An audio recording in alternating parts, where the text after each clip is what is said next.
तो कैसे हैं आप लोग? क्या हाल चाल भाई, क्या हाल चाल? स्वागत है, welcome welcome friends, welcome once again in lecture number 6 of human health and disease. Which lecture बच्चे? Lecture number 6 of human health and disease. आप सभी को आज पढ़ाया जाएगा lecture number 6 part 6 of human health and disease, right? And I think 40% 30% chapter complete हो चुका है और बाकी आगे 6-7 और लेक्चर्स लगेंगे, कंप्लीट होगा। फिर एनसीईआरटी का वन शॉट देंगे आप लोगों को, क्योंकि एनसीईआरटी बहुत इंपॉर्टेंट है। बाइबल, गीता, कुरान सब कुछ है एनसीईआरटी बायो में। क्या है? बाइबल, गीता, कुरान सब कुछ है बच्चे। याद इस चीज को अपन लोगों को रखना है। अरे हाँ ना की बोल यार, अरे बोल यार, समझ आया? आया कि नहीं? आ गया? झूठ नहीं बोल रहे हो? मक्कारी तो नहीं करोगे? चलो बोर्ड की तरफ देख। क्या देख? बोर्ड की तरफ अपन देखते हैं। तो लास्ट क्लास में मैंने क्या बताया था बच्चे? बायो के पार्ट नंबर 5 में रिवाइंड कराता हूँ कुछ, थोड़ा सा 1-2 मिनट। बाकी उस वीडियो में जो आप लोग देखिएगा ज्यादा बेटर अंडरस्टैंडिंग होगा उस चीजों में आप लोगों को। मैंने पढ़ाया था बच्चे, ग्राफ्टिंग के बारे में पढ़ाया था, 4 तरह के ग्राफ्टिंग के बारे में पढ़ाया था ना? ऑटोग्राफ्ट, आइसोग्राफ्ट, होमोग्राफ्ट, होमोग्राफ्ट और जीनोग्राफ्ट के बारे में पढ़ाया था ना? फिर उसकी सक्सेसफुल रेट वगैरह को भी पढ़ाया था। फिर मास सेल कैसे एक्टिविटी करता है उस चीजों को भी बताया था। अलग अलग वैक्सीन के बारे में बताया था ना? क्या बताया था? अलग अलग वैक्सीन वगैरह के बारे में बताया था।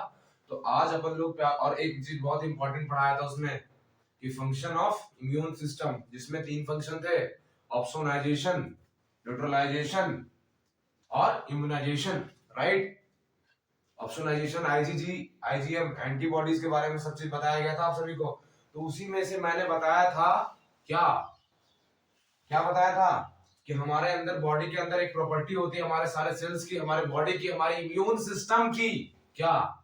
सेल्फ सेल को और नॉन सेल्फ सेल, खुद का सेल और बाहर की सेल को पहचानने की क्षमता होती है, पावर होती है। और ये पावर क्या होता है? एक डिसऑर्डर होता था, ऑटो इम्यून डिसऑर्डर। क्या नाम था बच्चे? Auto immune disorder. इस केस में क्या होता था? हमारा बॉडी का इम्यून सिस्टम, हमारा बॉडी का सेल क्या करता था? सेल्फ और नॉन सेल्फ को पहचानने की जो पावर थी वो खो देती थी, है ना बच्चे? क्या करती थी? खो देती थी, है ना? तो उससे क्या होता था? अपन लोग को डिसऑर्डर्स हो जाते थे। तो बेसिकली 6-7-8 डिसऑर्डर्स पढ़ने वाले हैं नीट में। एनसीईआरटी में एक दिया हुआ है स्पेशल आपको डिटेल में, ठीक है ना? उसका नाम है रियोमेटॉइड आर्थराइटिस। बाकी मैं 6-7 पढ़ाऊंगा, छोटा छोटा है, बहुत लंबा नहीं है। क्योंकि अगर आप नीट के क्वेश्चन पेपर को आप उठा के देखो 10-12 साल की, या एम्स की कोई भी सवाल को दिखा के देखो, या जितने भी स्टेट पीएमटीज वगैरह हुआ करते थे पहले 2012-13 से पहले, 13 से पहले, ये तो 13 में शायद नेट वेट हुआ ना, उससे पहले तो प्री मेडिकल टेस्ट होते थे। झारखंड के लिए झारखंड कंबाइंड, जैसे फॉर एग्जांपल मैं झारखंड से बिलोंग करता था, बिहार के लिए बिहार पीएमटी होता था, राजस्थान में जैसे मैं पढ़ा था अपनी तैयारी के टाइम, तो राजस्थान के लिए राजस्थान पीएमटी होता था, हाँ, तमिलनाडु के लिए तमिलनाडु पीएमटी होता था। तो हर स्टेट अपन अपना अपना कुछ सीट रिजर्व करके रखती थी। तो अब क्या वो कॉमन हो गया 2013 के अंदर? क्या? नेट। क्या हो गया था? नेट हो गया था बच्चे। तो अगर उस सब सारे सवाल में अपन लोग जाके देखेंगे तो ऑटो इम्यून डिसऑर्डर के, फॉर एग्जांपल माइस्थीनिया ग्रेविस बहुत बार आया भाई, बहुत बार आया है। IDDM, insulin dependent diabetes mellitus, जिसको क्या बोलते हैं? Type 2 diabetes mellitus. Diabetes sugar जो है कितने तरह की होती है बच्चे? 2 तरह की होती है। कितने तरह की? 2 तरह की है। कोई बोल रहा है 1 तरह की होती है, व्हाइट कलर की होती है। भाई शुगर खाने वाला नहीं, यहाँ शुगर बीमारी की बात हो रही है। क्या हो रही है? बीमारी की बात हो रही है बच्चे। क्या हो रही है? बीमारी की बात हो रही है। तो बिना कोई टाइम गवाए अपन लोग क्या करेंगे? आज की क्लास को स्टार्ट करेंगे। हो रेडी? बोर्ड की तरफ होना चाहिए। कोई भी बच्चा जब भी वीडियो देखे मुंडी बोर्ड की तरफ होनी चाहिए, ना राइट ना लेफ्ट, सीधा फ्रंट, सीधा फ्रंट। कंसंट्रेशन बहुत इंपॉर्टेंट है बच्चे, कंसंट्रेशन बहुत इंपॉर्टेंट है। एक हमारे ऑफलाइन में टीचर हुआ करते थे, उनकी क्लास में अगर अपन लोग लेफ्ट या राइट कर देते ना, तो हमारा लेफ्ट और राइट कर देते थे। फिर वो क्या कर देते थे? हमारा लेफ्ट और राइट कर दिया करते थे। ठीक है? आप सभी से रिक्वेस्ट है कि बोर्ड की तरफ आप लोग ध्यान दें, ठीक है ना? चलिए बच्चे, ऑटो इम्यून डिसऑर्डर क्या था बच्चे? ऑटो इम्यून डिसऑर्डर, इधर इधर ऑटो इम्यून डिसऑर्डर। यहां क्या होता था? जो हमारा बॉडी था, बॉडी doesn't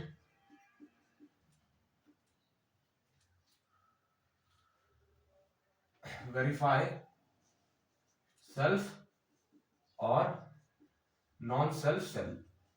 हमारा बॉडी वेरीफाई नहीं कर पाता था कि हमारा सेल्फ सेल है या नॉन सेल्फ सेल है। उसके अगेंस्ट एंटीबॉडी बना के सब खत्म कर देता था। उसी तरह से एक डिजीज है बच्चे जिसका नाम है माइस्थेनिया ग्रेविस। क्या नाम है बच्चे? माइस्थेनिया ग्रेविस नाम है बच्चे। इसमें क्या होता है कि एंटीबॉडी का फॉर्मेशन हो जाता है। किसका फॉर्मेशन होता है माइस्थेनिया ग्रेविस के अंदर? एंटीबॉडी का फॉर्मेशन हो जाता है। किसका फॉर्मेशन हो जाता है बच्चे? एंटीबॉडी का फॉर्मेशन हो जाता है। किसके अगेंस्ट बच्चे? एसिटाइल कोलिन रिसेप्टर के अगेंस्ट। किसके अगेंस्ट? एसिटाइल कोलिन रिसेप्टर के अगेंस्ट। सर ये एसिटाइल कोलिन रिसेप्टर होता क्या है बेटा? एसिटाइल कोलिन रिसेप्टर एक न्यूरोट्रांसमीटर है। क्या है? न्यूरोट्रांसमीटर। हमारे जितने भी फॉर एग्जांपल इंफॉर्मेशन है वो न्यूरॉन्स के थ्रू जाते हैं। किसके थ्रू? न्यूरॉन्स के। नेफ्रॉन नहीं, नेफ्रॉन तो किडनी में है। न्यूरॉन्स के थ्रू जाते हैं बच्चे। किससे? न्यूरॉन्स के थ्रू जाते हैं। तो न्यूरॉन्स को थ्रू कैसे जाते हैं? उसमें क्या होता है? एक न्यूरोट्रांसमीटर होता है, जैसे आप सभी ने सुना होगा एसिटाइल कोलिन, जो कि बहुत इंपॉर्टेंट है। डोपामाइन वगैरह है, डोपामाइन इनहिबिटरी होता है। हालांकि अगर एसिटाइल कोलिन की बात करेंगे तो एसिटाइल कोलिन क्या करता है? एक जगह से अलग जगह इंफॉर्मेशन पहुंचाने में मदद करता है। तो उसके अगेंस्ट क्या हो जाती है बच्चे? माइस्थेनिया ग्रेविस के अंदर एसिटाइल कोलिन रिसेप्टर का फॉर्मेशन हो जाता है एंटीबॉडी का। उससे क्या हो जाएगा बच्चे? क्या हो जाएगा? एंटीबॉडी बन गया सर। तो क्या होगा? एसिटाइल कोलिन रिसेप्टर है वो बाइंड नहीं कर पाता है। किससे? Acetyl choline, acetyl choline receptor से। एसिटाइल कोलिन किससे नहीं बाइंड करेगा? एसिटाइल कोलिन रिसेप्टर से बाइंड नहीं कर पाता है। एसिटाइल कोलिन रिसेप्टर से बाइंड नहीं कर पाता है। एज अ रिजल्ट उससे क्या हो जाता है बच्चे? फ्लो चार्ट पे याद रखेंगे क्या हो जाता है? हमारा जो कंडक्शन होता है, क्या हमारा जो कंडक्शन होता है इंफॉर्मेशन पास करने का, वो क्या हो जाता है? डिक्रीज हो जाता है बच्चे। वो क्या हो जाएगा? डिक्रीज हो जाएगा। यानी कि क्या लिखा हुआ है? Depressed nerve conduction at myoneural junction. Myoneural junction, myoneural junction हालांकि ज्यादा बेटर आप लोगों को सेंट्रल नर्वस सिस्टम वगैरह में समझ आएगा। यहाँ पर मैं जैसे टू के वाले से लिख दिया थोड़ा सा हल्का सा, तो मैं समझाना भी चाहूंगा। फॉर एग्जांपल ये क्या है? Synaptic knob. एक पाउच लाइक स्ट्रक्चर होती है जिसको बोलते हैं क्या अपन? सिनेप्टिक नोब बोलते हैं बच्चे। इसके अंदर क्या है? एसिटाइल कोलिन रिसेप्टर है। इस जगह को बोलते हैं न्यूरोमस्कुलर जंक्शन। और ये क्या है? सार्कोलेमा है। फंक्शनल यूनिट होती है सार्कोलेमा है, सार्कोलेमा है। यहाँ पर आके एसिटाइल कोलिन रिसेप्टर बाइंड होता है। यहाँ पे आके यहीं पे जाके क्या हो जाता है? एंटीबॉडी का फॉर्मेशन हो जाता है, जिस वजह से ये सारे होता है। उससे क्या हो जाएगा बच्चे? नर्व कंडक्शन डिक्रीज हो जाएगा माइनस मायोन्यूरल जंक्शन से। तो क्या हो जाएगा? मसल का कंडक्शन जो है, मसल्स का कंडक्शन जो इन्फॉर्मेशन का, वो क्या हो जाएगा? फॉर एग्जांपल मेरे को किसी ने टच किया, फॉर एग्जांपल मैंने अपने आप को हाथ पे थप्पड़ मारा, हाथ पे थप्पड़ मारा, तो ये मैंने कैसे रिकॉग्नाइज कर लिया फटाफट? With in a second, micro second मेरे ब्रेन में कैसे आ गया बच्चे? कैसे आ गया? एसिटाइल कोलिन रिसेप्टर की वजह से। किससे? एसिटाइल कोलिन रिसेप्टर की वजह से। वो क्या किया? एसिटाइल कोलिन रिलीज किया। उसके बाद एक न्यूरॉन्स, मेरे अंदर बॉडी में तो लाखों न्यूरॉन्स रहे होंगे, एक एक न्यूरॉन्स की इंफॉर्मेशन यहाँ से यहाँ होते करते हमारे बॉडी के अंदर पहुंचाया, और उसे मैंने वेरीफाई करा। फिर मोटर न्यूरॉन्स के होते थ्रू मैंने फिर जज करा, नहीं यार यहाँ पे कुछ फील हो रहा है अपने को। किससे फील हो रहा है? बॉडी ब्रेन तक ले जाने वाला कौन सा न्यूरॉन्स होता है? कौन सा होता है बच्चे? अरे कौन सा होता है भाई? अच्छा, बॉडी से इंफॉर्मेशन उधर जाता है तो कौन सा न्यूरॉन्स होता है? जहां पे अगर अपन लोग को स्टिमुलस मिला हुआ है वो मोटर न्यूरॉन्स होता है। कौन? मोटर न्यूरॉन्स होता है बच्चे, मोटर न्यूरॉन्स। यहाँ पे मैं चर्चा नहीं करूंगा, कंफ्यूज हो जाओगे आप सब। ये चर्चा ये होगी कहाँ? सेंट्रल नर्वस सिस्टम वाले चैप्टर में। कहाँ बच्चे? सेंट्रल नर्वस सिस्टम वाले चैप्टर। अरे आ रहा है समझ? अरे हाँ ना बोल, अरे बोल दे भाई। आ गया? चलिए सर आ गया। उससे क्या होगा बेटे? मसल धीरे धीरे क्या होना स्टार्ट हो जाएगा? डिजनरेट होना बच्चे स्टार्ट हो जाएगा। मसल्स क्या हो जाएगा? डिजनरेट होना स्टार्ट हो जाएगा बच्चे। क्या हो जाएगा? डिजनरेट होना स्टार्ट हो जाएगा। तो आप सभी को समझ में आया कि ऑटो इम्यून डिसऑर्डर होता क्या है? एक छोटा सा था, छोटा सा, ज्यादा पढ़ना नहीं अपने को डिटेल में, ज्यादा फालतू की बातें अपन डिटेल में ना करेंगे। अपन लोगों को पीएचडी नहीं करनी, अपन लोगों को एग्जाम को क्रैक करनी है। उस वजह से मैं आप सभी को हेल्प कर रहा हूँ बच्चे, ताकि मेरे से जितना हो पाए, ताकि आप लोगों को एग्जाम में बेटर हो पाए, हो ना? है ना? ठीक है ना? तो मैंने क्या बताया कि ऑटो इम्यून डिसऑर्डर के केस में, माइस्थेनिया ग्रेविस के केस में एंटीबॉडी किसके अगेंस्ट बनेगी बच्चे? एसिटाइल कोलिन रिसेप्टर के अगेंस्ट बनेगी। एसिटाइल कोलिन किससे नहीं बाइंड कर पाएगा? एसिटाइल कोलिन रिसेप्टर से। डिप्रेस हो जाएगी नर्व कंडक्शन किसमें? मायोन्यूरल जंक्शन में। उससे क्या हो जाएगा बेटे? डिक्रीज हो जाएगा मसल कंडक्शन, और स्लोली क्या हो जाएगा? मसल डिक्रीज हो जाएगा, और एक लास्ट डिजनरेट हो जाएगा। कॉन्ट्रैक्शन एक्टिविटी जो नॉर्मल होती है वो क्या हो जाती है इस केस में? बढ़ जाती है ऐसे फटाफट। For example contract relax, contract relax, contract relax, ये क्या होगी? बढ़ जाएगी, है ना? ठीक है ना? ठीक है बच्चे। और जब सेकंड डिजीज अपन लोग डील करने वाले हैं वो क्या है? पर्नीसिस एनीमिया। क्या है बच्चे? पर्नीसिस एनीमिया। वर्ड थोड़ा हैवी होता है बच्चे बायो में, मैं समझ सकता हूँ, बट क्या करें, मेरे पास और अल्फाज ही नहीं है जो आप लोगों को बताऊं, है ना? तो pernicious anaemia, pernicious anaemia, anaemia का मतलब कि जहां भी आ जाए बच्चे, यानी कि ब्लड की कमी हो जा रही है, ब्लड की डेफिशिएंसी को बोलते हैं, ब्लड की कमी। हिंदी में लिख दो क्या? चलो यार अपन इंडियंस है ना, पहले क्या है अपन इंडियंस है, तो ब्लड की कमी हो जाती है। पर्नीशियस एनीमिया के केस में क्या होता है बच्चे, एंटीबॉडी बन जाता है किसके अगेंस्ट, याद रखना इस चीज को। यहाँ पे सिर्फ हम लोगों को दो ही चीज याद रखना है, एंटीबॉडी किसके अगेंस्ट बनता है उसके वजह से क्या हो जाता है, एंटीबॉडी किसके अगेंस्ट बनता है उसके वजह से क्या हो जाता है। तो एंटीबॉडी किसके अगेंस्ट बनता है बच्चे, CIF कैस्ट्रल इंट्रिंसिक फैक्टर, किसके वजह से किसके में बन जाता है, कैस्ट्रल इंट्रिंसिक फैक्टर, क्या कैस्ट्रल इंट्रिंसिक फैक्टर, इसके अगेंस्ट एंटीबॉडी बन जाएगा तो क्या हो जाएगा, कैस्ट्रल इंट्रिंसिक फैक्टर का फॉर्मेशन नहीं होगा। उससे क्या होगा, एक vitamin B12 plus central CIF मिलके कॉम्प्लेक्स बनाता है, उसका कॉम्प्लेक्स का फॉर्मेशन नहीं होगा। अगर उस कॉम्प्लेक्स का फॉर्मेशन नहीं होगा तो क्या हो जाएगा, मैचुरेशन नहीं होने लगेगा आरबीसी का। किसका मैचुरेशन नहीं होगा बच्चे, आरबीसी का मैचुरेशन नहीं होने लगेगा। आरबीसी का जब मैच्योर ही नहीं करेगा तो हमारे अमाउंट ब्लड में, हमारे बॉडी में क्या होगा, ब्लड का अमाउंट कम हो जाएगा, हमारे बॉडी में आरबीसी अमाउंट कम हो जाएगा, जो लीड करेगा किसको, एनीमिया को, यानी कि ब्लड की डेफिशिएंसी हो जाएगी, ब्लड की डेफिशिएंसी हो जाएगी। ठीक है सर, ठीक है सर, ठीक है ठीक है। अरे भाई मैं बताऊंगा कि CIF क्या होता है डाइजेस्टिव वाले सिस्टम में, हालांकि डाइजेस्टिव तो शायद नीट से हटा भी दिया है, लेकिन मैं पढ़ाऊंगा उसे भी, अगर क्योंकि कई बार क्वेश्चन, भाई नीट है कुछ भी कर सकता है, ये सब ये कॉम्पिटिटिव एग्जाम है ना, ये कुछ भी कर सकते हैं आप लोगों को भापने के लिए, हो सकता है नीट से हटा दे, बट एक्स्ट्रा जो 20 सवाल होते हैं उसमें से दे दो, किसी तरह से आप लोगों को हेल्प मिल जाए, है ना। तो मैं बताऊंगा CIF क्या होता है वहां पे, ऑक्सिनेटिव पाराइटल से, उसमें बस याद रखिए कि एंटीबॉडी CIF के केस बनता है जिसकी वजह से फॉर्मेशन नहीं होता CIF का, तो कॉम्प्लेक्स इन विटामिन B12, क्योंकि विटामिन B12 क्या करता है बच्चे, मैच्योरेशन ऑफ आरबीसी को हेल्प करता है, मैच्योरेशन ऑफ आरबीसी को हेल्प करता है विटामिन B12, विटामिन B12 याद रखिएगा इस चीज को, याद रखिएगा इस चीज को, है ना। तो आया भाई, मैं दो डिजीज के बारे में पढ़ाया, आया ऑटो इम्यून डिसऑर्डर के केस में, अगर नहीं आया हो तो बता देना। अरे बोल भाई, एनर्जी रखना अपने अंदर, एनर्जी रख, क्या रख, एनर्जी को बचा के रख यार पढ़ने के लिए, बाकी की एनर्जी कहीं और लगाएंगे, बाकी की एनर्जी कहीं और लगाएंगे, है ना।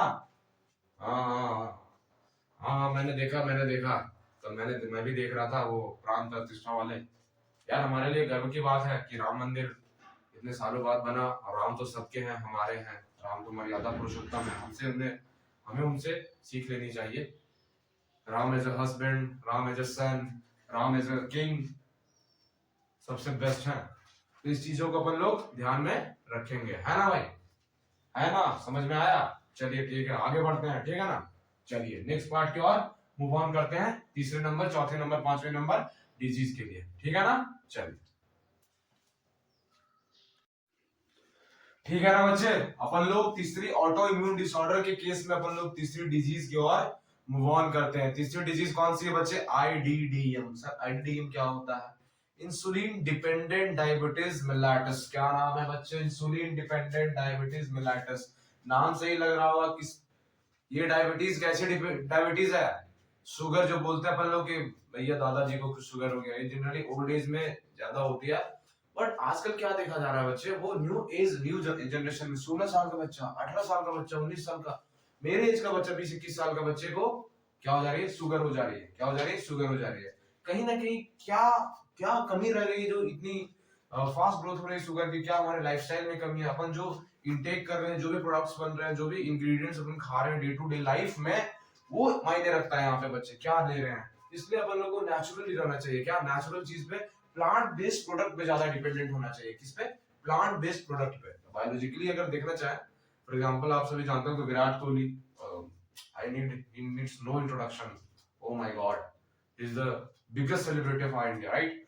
तो वो पहले नॉन वेगन थे, क्या थे वो, नॉन वेगन थे, यानी कि vegetarian plus non vegetarian, daily खाते थे, ओके, बहुत सारे फिशेस वगैरह पे डिपेंड रहते थे अपने प्रोटीन इंटेक के लिए। तो क्या है कि वो वेगन में स्विच हो गया, अगर कोई रीजन रहा होगा, नहीं कोई रीजन रहा होगा, तो इस वजह से अपन लोगों को सोचना चाहिए कि प्लांट बेस्ड प्रोडक्ट अपन लोग जितना खा पाए अपने लाइफ में, प्लांट बेस्ड प्रोडक्ट यानी कि जो प्लांट से मिलती है अपन लोगों को, वो बहुत ही, हाँ ऑलमोस्ट हम ह्यूमंस है, ओमनिवोर्स है, तो अपन प्लांट पे डिपेंड नहीं हो सकते, बट कोशिश करनी चाहिए कि मैक्सिमम डिपेंडेंट हो किसमें, प्लांट पे। बाकी जो वेगन है वो बहुत अच्छी बात है ना।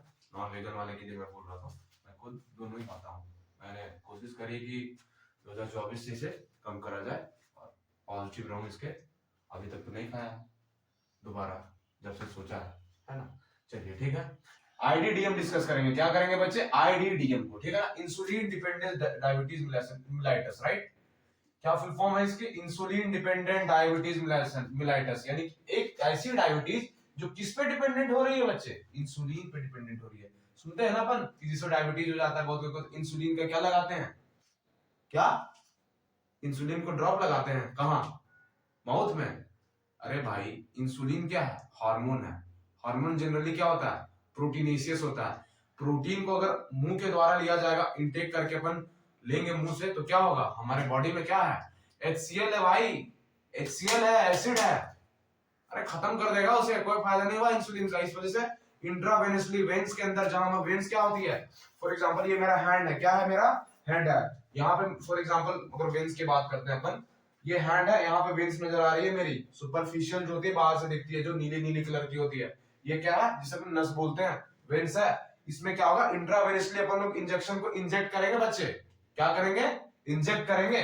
किसको? जो पर्सन को इंसुलिन हो गया है। 1 सेकेंड।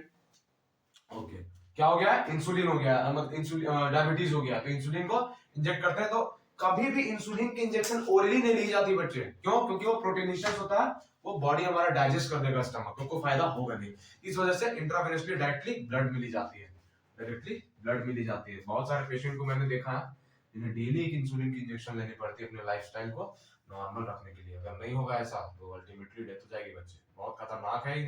डायबिटीज को मजाक मत समझना, डायबिटीज को मजाक मत समझना, है ना। इस केस में कार्बोहाइड्रेट वगैरह का इंटेक डॉक्टर अपन लोगों को कम करने बोलता है, और कार्बोहाइड्रेट का कम बोलता है, यानी कि चावल वगैरह कम खाने बोलते हैं, रोटी पे ज्यादा डिपेंडेंट रहने बोलते हैं, राइट।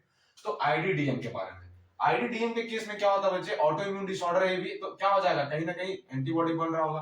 तो एंटीबॉडी किसके अगेंस्ट बनेगा बच्चे? एंटीबॉडी इस केस में बीटा सेल ऑफ पेनक्रियाज में बन जाएगा। जब अपन लोग पेनक्रियाज के बारे में पढ़ेंगे डाइजेस्टिव सिस्टम के अंदर, जब मैं लास्ट में पढ़ाऊंगा आप लोगों को, तो उसमें बताऊंगा कि एंडोक्राइन पार्ट होती है और एक्सोक्राइन पार्ट होती है। कौन कौन सी पार्ट होती है बच्चे? एक सुनने के लिए सिर्फ एंडोक्राइन पार्ट होती है और एक्सोक्राइन पार्ट होती है। उसमें से क्या होता है? Alpha cell, beta cell, delta cell होता है। उसमें से क्या होता है? एक बीटा सेल होता है कि जो मोस्ट इंपॉर्टेंट होता है, जहां मैंने स्टार लगाया यानी कि मोस्ट इंपॉर्टेंट है, एग्जाम में आने के चांसेस और प्रोबेबिलिटी उसकी क्या है? ज्यादा है बच्चे, है ना।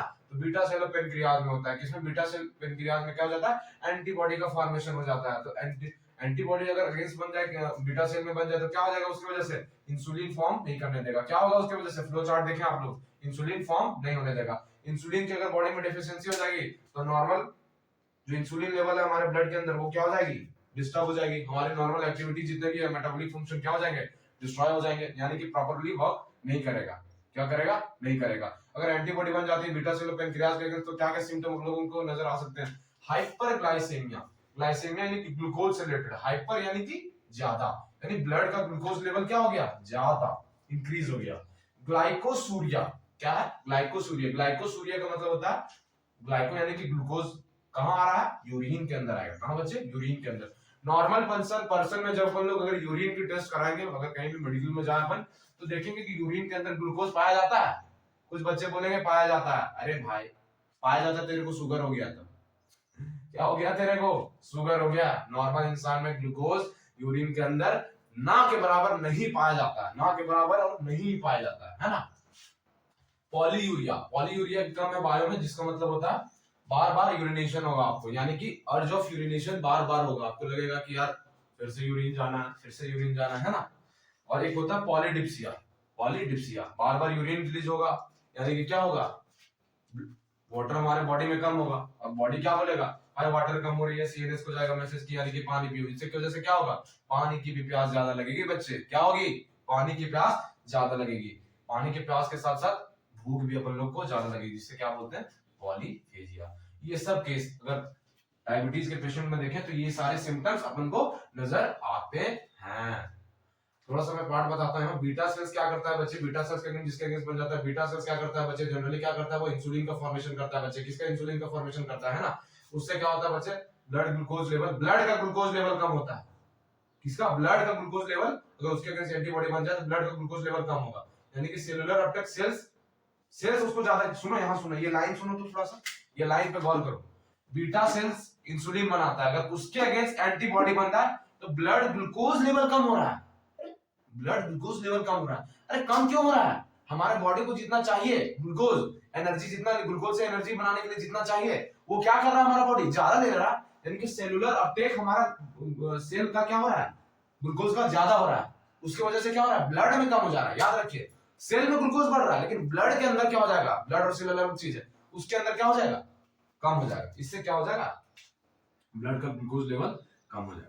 क्या हो जाएगा बच्चे, ब्लड का ग्लूकोज लेवल कम हो जाएगा। यानी कि हमारा मेटाबॉलिक फंक्शन क्या हो जाएगा, ज्यादा, मेटाबॉलिक फंक्शन नॉर्मल से ज्यादा हो जाएगा। किसके केस में, अरे दिमाग लगाओ यार, थोड़ा सा इसमें दिमाग लगाने की जरूरत है, थोड़ा सा अकल चलाने की जरूरत है। आप सभी होशियार हो यार, आप सभी को समझ आएगा। इसमें क्या बताया, बीटा सेल्स इंसुलिन का फॉर्मेशन करता है, तो एडीडीएम के केस में एंटीबॉडी बन जाता है, तो ब्लड का ग्लूकोज लेवल कम होता है, लेकिन सेलुलर अपटेक हमारे सेल्स का ब्लड क्या होता है, ग्लूकोज का वो बढ़ जाता है। क्या हो जाता है, बढ़ जाता है बच्चे, है ना। और लास्ट जो मैंने डिजीज आप लोगों को पढ़ाया, क्या पढ़ाया, माइस्थीनिया ग्रेविस के पास पर्नीशियस एनीमिया पढ़ाया ना।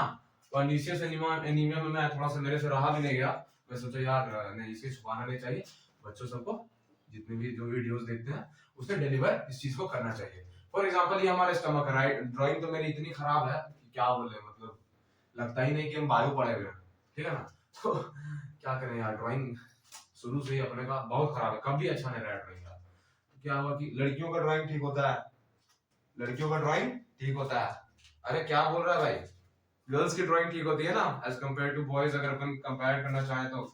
हाँ देख, कुछ लड़के बोल रहे हैं हाँ सर, और जाग गए सब, जाग गए, इस बात पे तो जाग गए होगे यार, इस बात पे आप सब जाग गए होगे। पढ़ाई की बातें आप सभी को कम, बाकी तो ज्यादा याद रहती हैं, और खास करके बैक बेंचेस, बैक बेंचेस को कम मत समझना यार। एपीजे अब्दुल कलाम साहब जी ने कहा था ना, the best brain of the nation comes from the last benches of the classroom. क्या बोला था, the best brain of the nation comes from last benches of the classroom, so never underestimate the back benches, right. मैं खुद front bencher हुआ करता था, but बाद में बैक बेंचेस बन गया था। अपन भी वही है, बैक बेंचेस की कैटेगरी में। क्या अपन, बैक बेंचेस की कैटेगरी में। तो हमारे स्टमक में क्या होता है बेटे, पैराइटल सेल्स, या फिर उसे क्या बोलते हैं अपन लोग, ऑक्जेंटिक सेल। क्या बोलते हैं बच्चे, ऑक्जेंटिक सेल। ये हमारा स्टमक हो गया, ठीक है।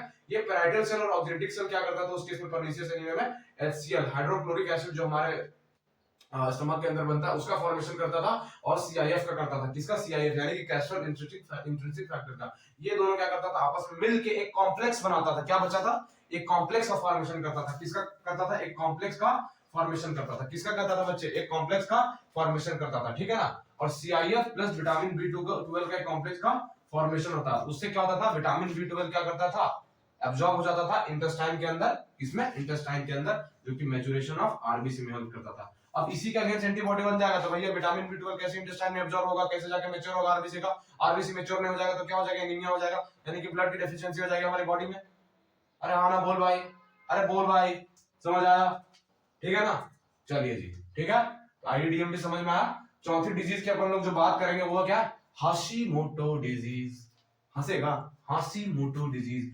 हाशिमोटो डिजीज क्या होता है, एक तरह का ऑटो इम्यून डिसऑर्डर है ये बच्चे। इसमें क्या होता है, एंटीबॉडी, याद रखना है किसके अगेंस्ट एंटीबॉडी बनता है, बाकी सीरीज आपको याद हो जाएगा, ज्यादा कुछ इसमें याद नहीं रखना, इतना बताया हो तो। एंटी किस तरह का डिजीज है, ऑटो इम्यून है, और किसके अगेंस्ट एंटीबॉडी बनता है, इस चीज को सिर्फ याद रखो, बाकी कोई एग्जाम में नहीं आने वाला है, एग्जाम में नहीं आने वाला है, ठीक है। ऑप्शंस में आपको एलिमिनेट करने में ये सब हेल्प करते हैं। ये चीजों को वहां पर पढ़ाया जाएगा तो वहां पे मैं थोड़ा कम बताऊंगा, वहां पे मैं थोड़ा कम बताऊंगा, आगे डिजीज जो पढ़ाऊंगा उसमें अलग अलग चैप्टर्स में ह्यूमन फिजियो के अंदर, है ना। चलिए ठीक है। एंटीबॉडीज में क्या होती है, हाशिमोटो डिजीज के केस में किसके अगेंस्ट बन जाती है बच्चे, थायराइड ग्लैंड के अगेंस्ट बन जाती है। किसके अगेंस्ट बन जाती है बच्चे, थायराइड ग्लैंड के अगेंस्ट बन जाती है, क्या एंटीबॉडी बन जाती है। उससे क्या हो जाएगा बच्चे, थायराइड सेल्स फॉलिकल्स जो सेल्स होते हैं उसका डिस्ट्रक्शन हो जाएगा, वो डिजनरेट हो जाएगी। उससे क्या होगा, फॉर्मेशन नहीं होगा किसका, थायरोक्सिन का, थायरोक्सिन हार्मोन का फॉर्मेशन नहीं होगा तो क्या हो जाएगा, डेफिशिएंसी हो जाएगी। डेफिशिएंसी हो जाएगा यानी कि क्या, वो पर्सन हाइपोथायरॉइडिज्म हो जाएगा। क्या हो जाएगा, हाइपोथायरॉइडिज्म। हाइपोथायरॉइडिज्म होने की वजह से क्या हो जाता है, मेंटली रिटार्डेड हो जाता है। क्या होता है, मेंटली रिटार्डेड हो जाता है ना। हमारे जो थायराइड ग्लैंड होती है वहां पे क्या होता है, फॉलिकल्स थायराइड ग्लैंड के अंदर प्रेजेंट होते हैं। एच शेप का होता है थायराइड ग्लैंड में, फॉलिकल सेल्स प्रेजेंट होते हैं। क्या होता है, फॉलिकल सेल्स, यही follicle sales thyroxine hormone T3 T4 आगे पढ़ा वो सब चीज का सिक्रेशन वगैरह करते हैं। तो एंटीबॉडी इसी फॉलिकल सेल्स के अगेंस्ट क्या होता है, हाशिमोटो डिजीज में क्या हो जाती है, बन जाती है। यार दोनों डिजीज समझ में आया, तीसरी नंबर चौथी नंबर। मक्कारी नहीं करने का यार, झूठ नहीं बोलने का, अगर जो सही है वो बोलने का यार। मैं इंप्रूवमेंट करने की कोशिश करूंगा, मैं बताऊंगा बेस्ट टू बेस्ट कैसे क्या जा सकता है। मेरे साथ आप सब बने रहिए, ठीक है। जितनी भी गाइडेंस हो, मेंटरशिप हो, जितनी भी चीजें हो, मैं आप सभी को यहाँ पे डील करूंगा।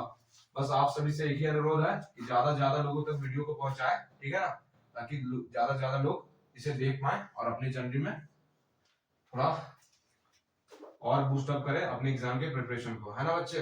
चलिए ठीक है, 5वीं 6ठी और 7वीं डिजीज पढ़ेंगे अपन लोग, थोड़ा सा एक बोर्ड और लगेगा, है ना। चलिए ठीक है, तो आगे नेक्स्ट पार्ट की ओर अपन मूव ऑन करते हैं। ठीक है बच्चे, अपन लोग नेक्स्ट पार्ट की ओर ऑटोइम्यून डिसऑर्डर में मूव ऑन करते हैं। ठीक है, क्या करेंगे अपन, मूव ऑन करेंगे। ये 5वीं नंबर की डिजीज है बच्चे, क्या 5th नंबर लिख लेना, ठीक है। इस बार 2 लाइन की 2 छोटी डिजीज है, सोरियोसिस और विटिलिगो, उसको बता दूंगा, ठीक है ना। ठीक है बच्चे, आप सभी को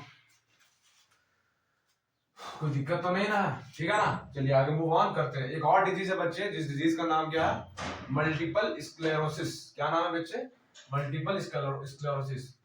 फॉर एग्जांपल हम लोग क्या ह्यूमन बींग्स है, अगर बायोलॉजी में अगर बोला जाए तो हमारा नाम क्या है अंग्रेजी के अंदर, बायो के अंदर हमें होमोसेपियंस बोला जाता है ना बच्चे। बायो में, साइंस में क्या बोलते हैं अपन, होमोसेपियंस बोलते हैं, यानी कि हम लोग क्या है बच्चे, होमोसेपियंस है ना। बायोलॉजिकल नेम अपना क्या है आदमी का, चाहे मेल हो चाहे फीमेल हो, लड़का हो या लड़की हो, क्या है, होमोसेपियंस है। होमोसेपियंस सेपियंस अगर अपन बढ़िया से अपन लोग बोलना चाहे तो, ठीक है। वो पहला टैक्सोनॉमी वाले चैप्टर में पढ़ाया जाएगा आप सभी को, जब चैप्टर नंबर 1 अपन स्टार्ट करेंगे। तो मल्टीपल स्क्लेरोसिस के केस में क्या होता है बच्चे, एंटीबॉडी बन जाता है किसके अगेंस्ट बच्चे, माइलिन शीथ के अगेंस्ट। अरे सर अब माइलिन शीथ है क्या सर, इतना बड़ा बड़ा टर्म के नाम देते हो आप यार, कुछ तो बताओ यार। अरे हाँ ना की बोल भाई, हाँ ना की बोल दे एक बार। माइलिन शीथ होती क्या बेटे, न्यूरॉन्स जानते हो बच्चे, न्यूरॉन्स जो हमारे सारे सेल्स में प्रेजेंट है बच्चे, न्यूरॉन्स। न्यूरॉन्स के अगर बेसिक स्ट्रक्चर देखेंगे, ड्राइंग मेरी फिर से खराब है बच्चे, ये देखते हैं अपन लोग, डेंड्राइट वगैरह एक्सॉन्स वगैरह पाई जाती है, यहाँ पे होती है बच्चे क्या, माइलिन शीथ। इतना ही बताऊंगा इसमें, माइलिन शीथ बाद में बताऊंगा सीरियस वाले चैप्टर में। क्या होती है बच्चे, माइलिन शीथ। तो क्या होती है मल्टीपल स्क्लेरोसिस के केस में, antibody will be formed against myelin sheath. किसके अगेंस्ट बच्चे, माइलिन शीथ के। उससे क्या हो जाएगा, क्या हो जाएगा सर, क्या हो जाएगा बताओ यार, क्या हो जाएगा, डिस्ट्रक्शन हो जाएगा माइलिन शीथ का। डिस्ट्रक्शन हो जाएगा तो क्या हो जाएगा, अरे भाई इंफॉर्मेशन नहीं पहुंच पाएगी प्रॉपर, न्यूरोलॉजिकल डिसफंक्शन हो जाएगा। क्या हो जाएगा, न्यूरोलॉजिकल डिसफंक्शन हो जाएगा। तो ये मैं बोला था ना किसके अगेंस्ट एंटीबॉडी बनता है और क्या हो जाता है ऑटोमेटिक, याद रहेगा, बस यही इंपॉर्टेंट होता है इसमें ऑटोइम्यून डिसऑर्डर के केसेस में, ठीक है ना बच्चे। सबसे ज्यादा इंपॉर्टेंट जो है ऑटोइम्यून डिसऑर्डर केस में, आप सभी ध्यान से सुनिएगा और बोर्ड की तरफ मुंडी को रखिएगा, क्या अपने हेड को बोर्ड की तरफ रखिएगा। मैं जब भी मैं पढ़ाता था तो मैं पहले भी कुछ बच्चों को पढ़ाया हूँ, तो मैं ऑफलाइन वगैरह में मेरे को मतलब जो एनर्जी होती है, मैं कोशिश करूंगा कि जल्दी से जल्दी डिजिटल बोर्ड पे मैं स्विच ऑन करूं, ताकि proper mic, proper sound, proper हर एक चीज हो, ताकि आप सभी को ज्यादा बेटर लगे। क्योंकि व्हाइट बोर्ड में, चलो व्हाइट बोर्ड की चलन तो बदल गई ना लॉकडाउन के बाद, 2-2.5 साल से 2.5 साल से 3 साल से ना, तो लॉकडाउन के बाद व्हाइट बोर्ड की चलन बदल गई। मैं चाहता था लिख लिख के भी पढ़ा सकता था एक एक चीज, लेकिन क्या है ना कि लिखने में, मैं पीपीटी तैयार कर रहा था, अभी पीपीटी तैयार कर रहा हूँ अपना, तो क्या है कि लिखने में बहुत टाइम जाता है बच्चे, ठीक है।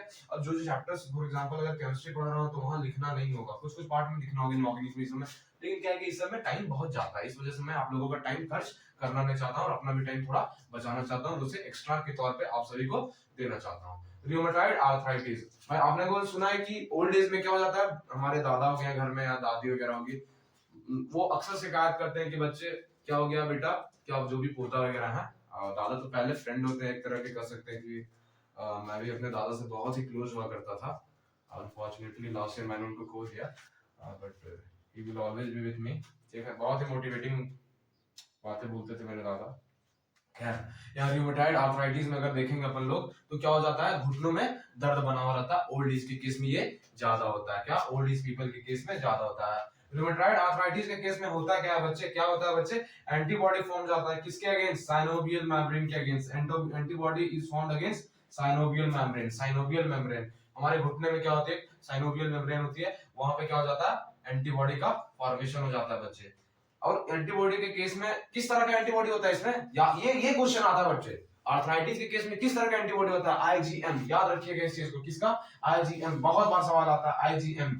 और एक तरह से कह सकते हैं यही होता है कि एक तरह का रूमेटॉइड फैक्टर, एक तरह का फैक्टर है जो क्या कराता है, रूमेटॉइड आर्थराइटिस को स्टिमुलेट कराता है ना बच्चे। इससे क्या हो जाएगा बच्चे, एंटीबॉडी बनने के अगेंस्ट और आईजीएम रिलीज होने की वजह से इन्फ्लामेशन हो जाएगा किसके अंदर, साइनोवियल मेम्ब्रेन के अंदर, किसके अंदर, साइनोवियल मेम्ब्रेन के अंदर। उससे क्या हो जाएगा, जो साइनोवियल फ्लूइड भरा रहता है ब्रेन में, क्या होता है, ब्रेन में सीएसएफ होता है, सेरेब्रोस्पाइनल फ्लूइड, और घुटनों में क्या होता है, साइनोवियल फ्लूइड, घुटनों में क्या होता है, साइनोवियल फ्लूइड। उसी की वजह से अपना फ्रिक्शन नहीं होता आपस में, जो जॉइंट जुड़े हुए हैं घुटनों के पास, अगर साइनोवियल फ्लूइड नहीं होता तो क्या होता भाई, आपस में घिस जाते हैं, बहुत ज्यादा पेन होगा, क्या होगा, बहुत ज्यादा पेन हो जाएगा। तो इससे क्या होता है, इंक्रीज हो जाता है सिक्रेशन साइनोवियल फ्लूइड का, और क्या हो जाता है, पेन होने लगता है जब हम लोग मूव ऑन करते हैं, ज्यादा फ्लूइड होने की वजह से। कम फ्लूइड और ज्यादा फ्लूइड दोनों की वजह से पेन होगा बच्चे आप सभी को। अब कम फ्लूइड होगा तो स्टिफ बन जाएगा, थोड़ा हार्ड बन जाएगा, ये पार्ट मूवेबल नहीं रहता है ना।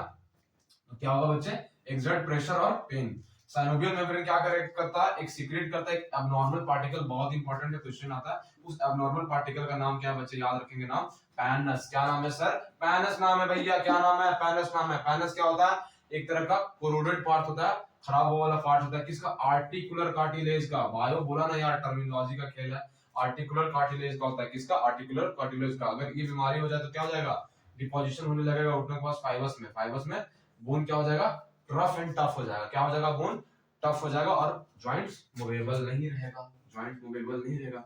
इस वजह से ओल्ड एज में क्या होता है बच्चे, हमारे घर की जो दादी है, हमारे घर के दादा है, उन्हें क्या होता है, चलने फिरने में प्रॉब्लम होने लगता है, रूमेटाइड आर्थराइटिस वगैरह, है ना। इस चीज को हम लोग, यूरिक एसिड वगैरह से भी होता है इस तरह का प्रॉब्लम, बट आर्थराइटिस अपन लोग पढ़ रहे हैं तो आर्थराइटिस को डील करेंगे। होता क्या है बच्चे, अगर दो जॉइंट्स की बात करें तो आपस में दो जॉइंट जुड़ रहा है, यहाँ पे क्या होता है बच्चे, साइनोवियल मेम्ब्रेन होता है। क्या होता है बच्चे, साइनोवियल मेम्ब्रेन। आर्टिकुलर कार्टिलेज एक तरह का हाइलिन कार्टिलेज का टिश्यू के चैप्टर में बताऊंगा आप सभी को क्या है। मैं सब चीज को यहाँ पे डील नहीं कर सकता ना बच्चे, हर चैप्टर हर चैप्टर से लिंक है, क्या हर चैप्टर से लिंक है, इस वजह से मैं सब चीज को यहाँ डील नहीं कर सकता। बट आप सभी जो जो 11वीं 12वीं पढ़ रहे हो या 12वीं पास हो, जो भी वीडियोस को देख रहे हो, 11वीं के बच्चे, 12वीं के बच्चे, जो भी है, हालांकि ये तो 12th की पार्ट है, तो 12th वाले बच्चे जो भी होंगे, 12वीं पास वाले बच्चे होंगे, इस चीज को बखूबी समझते होंगे कि हर चैप्टर, हर एक चैप्टर में सारी चीजें को डिस्कस नहीं करेंगे, जहां जहां वो चीजें आती है, जहां जहां पढ़नी है, उस चीजें को अपन लोग डिस्कस करना चाहेंगे, ठीक है ना। हाइलिन कार्टिलेज की एग्जांपल है आर्टिकुलर कार्टिलेज। इसके अंदर क्या हो बेटा, साइनोवियल मेम्ब्रेन क्या सीक्रेट करता है बच्चे, साइनोवियल फ्लूइड, साइनोवियल फ्लूइड। यही क्या हो जाती है, बढ़ जाती है, जिस तरह से अपन लोगों को एक्सर्ट पेन होने लगता है, प्रॉब्लम होने लगता है चलने में, ओल्ड एज के केस में। और कौन से नॉर्मल पार्टिकल सीक्रेट करती है, जिसका नाम है पैनस। अगर इसकी ट्रीटमेंट क्या, एक ही ट्रीटमेंट है बच्चे, क्या कर, बोन को हटा, बोन को हटा, दूसरी बोन लगा, रिप्लेसमेंट ऑफ बोन। क्या, रिप्लेसमेंट ऑफ बोन। अरे आया कि नहीं आया भाई, अरे हाँ ना बोल यार, क्या हाल चाल, कहाँ गया वो रामलाल। कल एक शायरी सुनाई थी ना आपने, क्या सुनाई थी, वो रख हौसला मंजर वाला, रख हौसला मंजर वाला, है ना। क्या बोल रहा है, एक और सुना दूं क्या, एक और सुना दूं आप सभी को। अरे भाई एक और सुना दे क्या अपन, चलिए एक और सुना देते हैं। किस पे सुनाओ, कुछ लड़के बोल रहे होंगे यार कुछ सर हमारे बॉयज की तरफ से गर्ल्स वाले सैड वर्ड सुनाओ यार, इसे पढ़ाई, चलिए अगर शायरी सुन रहे तो ध्यान दीजिए इधर, ठीक है, बोर्ड की तरफ में। वो कहते हैं ना कि वक्त के दायरे से हम कहीं निकल ना जाएं, क्या कहते हैं भाई, जैसे तो एक लड़का और लड़की थे, तो क्या बोलते हैं अपन, वक्त के दायरे से हम कहीं निकल ना जाएं, आपके दिल से हम कहीं उतर ना जाएं। वक्त के दायरे से हम कहीं निकल ना जाएं, आपके दिल से हम कहीं उतर ना जाएं। हम तो आपको रोज याद दिलाया करेंगे, हम तो आपको रोज याद दिलाया करेंगे, वरना कहीं आप हमें भी भूल ना जाएं, वरना कहीं आप हमें भी भूल ना जाएं। ठीक है ना बच्चे। अरे आप उसमें मत खो जाओ, शायरी के अंदर बोर्ड की तरफ ध्यान दो, ये इंटरेस्टिंग बनाने के लिए, ताकि आप सभी को बोरिंग ना लगे, इस वजह से कभी कभी सुना दिया करता हूँ यार। मेरे को, मैं शायर थोड़ी हूँ यार, मेरे को, मैं मास्टर हूँ ना, मैं बच्चों को पढ़ाता हूँ, मेरे को शायरी कहाँ से आएगी यार, ज्यादा दो चार आती है सुना सुनाया, वही आप लोगों को सुना देता हूँ, ठीक है ना। चलिए बच्चे नेक्स्ट पार्ट की ओर मूव करते हैं, दो छोटी सी डिजीज है, उसके बाद आगे नेक्स्ट ऑन मूव करेंगे, ठीक है बच्चे। ठीक है बच्चे, अपन सातवीं डिजीज के बारे में पढ़ेंगे। ऑटोइम्यून डिसऑर्डर के केस में सातवीं डिजीज कौन सी है, छोटी सी है, उस डिजीज का नाम है बच्चे सोरियासिस। क्या है सोरियासिस, एक मूवी आई थी बच्चे, किसकी, चिन्नैया विक्रम की, चिन्नैया विक्रम की, उसमें सोरियासिस का जिक्र करा गया था बच्चे, क्या सोरियासिस वगैरह का जिक्र करा गया था, आप सभी ने शायद देखा होगा वो सोरियासिस वाला। आई थिंक उसमें वो मूवी थी, साउथ की मूवी थी, जिसमें I think Diana Pandi actress है शायद, मेरे को एग्जैक्टली याद नहीं है, तो उसमें उस मूवी में सोरियासिस के बारे में बताया गया था। अच्छी मूवी थी, खाली टाइम में आप सभी देख भी सकते हो, लेकिन पढ़ाई पहले होनी चाहिए, है ना। उसमें आप सभी जाके देख सकते हो, जिसमें उसे इंजेक्शन लगा दिया जाता है जिससे सोरियासिस हो जाता है उसे, ठीक है ना बच्चे। तो सोरियासिस के केस में क्या होता है बेटा, एक ऑटो इम्यून डिसऑर्डर का केस है। इसमें क्या होता है, स्किन सेल्स की फॉर्मेशन बढ़ जाती है। क्या हो जाती है, स्किन सेल की फॉर्मेशन। हमारे बॉडी में तो नॉर्मल कंट्रोल सेल डिवीजन की प्रोसेस होती है, तो क्या होगी, सोरियासिस अगर जब हो जाएगी किसी बच्चे को, किसी आदमी के पर्सन में, तो स्किन की सेल्स बढ़ जाएगी, कुछ यहाँ गांठे गांठे बन जाएगी, अलग अलग पूरे बॉडी के अंदर बन जाती है ना बच्चे, पूरे बॉडी के अंदर बन जाएगी, है ना। तो इसमें क्या होता है सोरियासिस के केस में, तो उससे क्या, वो ड्राई होती है, उसमें लिक्विड नहीं बनी होती है, ड्राई होगी, स्केली होगी, इची बार बार खुजलाहट होती है उसमें, और रेड पैचेस की फॉर्म में होती है। किसमें, रेड पैचेस की फॉर्म में। बस यही चीज याद रखना है बच्चे, क्या इसी चीज को अपन लोग याद रखेंगे। अरे हाँ ना बोल भाई, है ना। चलिए ठीक है, विटिलिगो एक मोस्ट इंपॉर्टेंट है बच्चे, विटिलिगो। इसमें क्या होती है, और ये भी एक ऑटो इम्यून डिसऑर्डर का केस है। इसमें एंटीबॉडी किसके अगेंस्ट बन जाती है बच्चे, मेलानोसाइट ऑफ स्किन के अगेंस्ट। मेलानोसाइट स्किन सेल जो हमारा पिगमेंट का फॉर्मेशन करता है, किसका, मेलानिन का। हमारा कौन सा कलर के लिए कौन सा रिस्पांसिबल है बच्चे, मेलानिन पिगमेंट रिस्पांसिबल होता है। कौन सा होता है, मेलानिन पिगमेंट रिस्पांसिबल होता है। मेलानोसाइट ऑफ स्किन के अगेंस्ट क्या हो जाती है बच्चे, एंटीबॉडी के फॉर्मेशन में आती है। इसके कारण क्या होता है, मेलानिन बढ़िया से बन नहीं पाता, मेलानिन बढ़िया से नहीं बन पाता, तो प्रॉपर स्किन को जो हमारे ब्राउन कलर होती है इंडियंस की, वो क्या होती है, हमारे बॉडी पे आ नहीं पाती है। उससे क्या हो जाती है, वाइटी पैचेस हो जाती है, वाइटी पैचेस धब्बे धब्बे हो जाएंगे पूरे बॉडी पे।